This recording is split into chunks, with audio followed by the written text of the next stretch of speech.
France Inter.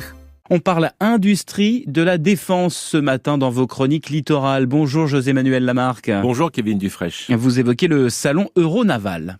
Euronaval est le premier salon mondial du naval de défense qui ouvrira ses portes pour sa 29e édition du lundi 4 au jeudi 7 novembre à Paris-Nord Villepinte. Pour découvrir ce salon, Hugues d'Argentré, son directeur général, est avec nous ce matin.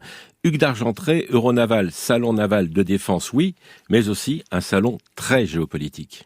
Oui, salon très géopolitique. Alors, Euronaval existe depuis plus de 50 ans. Donc, mais alors, 29e édition et 50 ans, ça veut dire que c'est tous les 2 ans, c'est ça ? C'est tous les 2 ans. Ah bah, j'ai compris. C'est tous les 2 ans, et puis il y a une édition qui n'a pas eu lieu, évidemment, au moment du Covid. Donc, très géopolitique, parce que s'y retrouve quand même la plupart des politiques intéressés par les sujets de défense. On va commencer par le ministre de la Défense, c'est évident. Commencer par le ministre de la Défense, mais pas que le nôtre. Il y a des ministres de la Défense de nombreux pays qui viennent à Euronaval. Et puis, tous les grands acteurs, bien sûr, les marines. On a une trentaine de chefs d'état-major, de marines étrangères. Donc, il s'y passe des choses. Bien sûr, on y vient un peu pour voir les produits les plus innovants dans le domaine de la défense navale, les nouveaux drones, les nouveaux bateaux, les nouveaux systèmes d'armes. Les fameux drones sous-marins. Les drones sous-marins qui sont un peu la nouveauté de ce salon, parce que jusque-là, on avait beaucoup de drones qui venaient de l'aérien, parce que c'est assez facile à faire. Là, maintenant, on commence à être sur des drones sous-marins. Donc, vous imaginez bien que la technologie est beaucoup plus complexe. Donc voilà, donc on a à la fois la découverte des matériels, mais aussi l'occasion d'échanger, de participer à des conférences, des colloques. Donc c'est aussi un vrai sujet géopolitique. Et j'imagine qu'il n'y a pas que des militaires qui sont là, bien sûr, des journalistes spécialisés et des spécialistes de la défense, et puis peut-être d'autres spécialistes, on va dire, très discrets,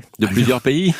Alors, probablement, oui, on les a pas forcément tous identifiés, mais oui, il y a des journalistes énormément. Je crois qu'on a 300 ou 400 journalistes accrédités. Il y a énormément de personnalités politiques, d'élus. Il y a énormément, évidemment, d'industriels, et puis toutes les personnes qui s'intéressent au sujet de la défense, sur mer en priorité. Il faut dire une chose, Hugues d'Argentré, c'est que la défense navale en France, c'est une part très importante du produit national brut. Ah oui, c'est une très belle industrie qui emploie plus de 40 000 personnes, dont le chiffre d'affaires est d'environ 10 milliards. C'est vraiment une industrie très importante en France. La France est très bien placée sur ce sujet. Plusieurs sociétés, par exemple le GICAN, Naval Group. Alors GICAN, c'est le groupement des industries donc, qui réunit 250 entreprises du naval, donc c'est considérable, peut-être 280. Et puis Naval Group, qui est le leader français dans ce domaine et qui est pratiquement le leader européen, et donc qui est une très très grosse entreprise qui participe à cette innovation et à ce renouvellement des moyens navals, dont évidemment les porte-avions et les sous-marins français qui sont parmi les meilleurs du monde. Parmi les concurrents européens qui arrivent en tête ? Sur le salon, il y a énormément d'Italiens, des Allemands, des Anglais, des Espagnols. Pratiquement tous les pays maritimes européens, oui, ont une industrie navale de très belle qualité.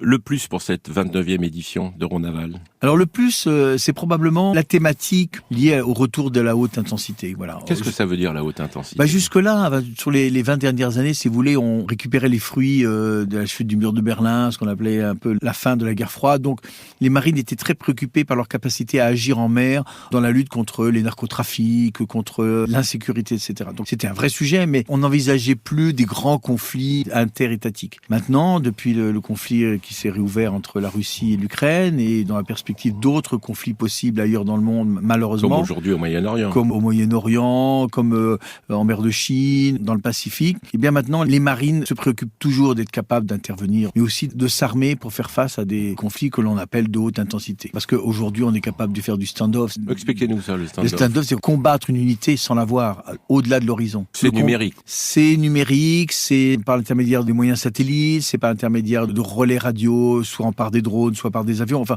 on n'est plus du tout dans le même concept. Le sujet aujourd'hui, c'est le missile de longue portée parfois.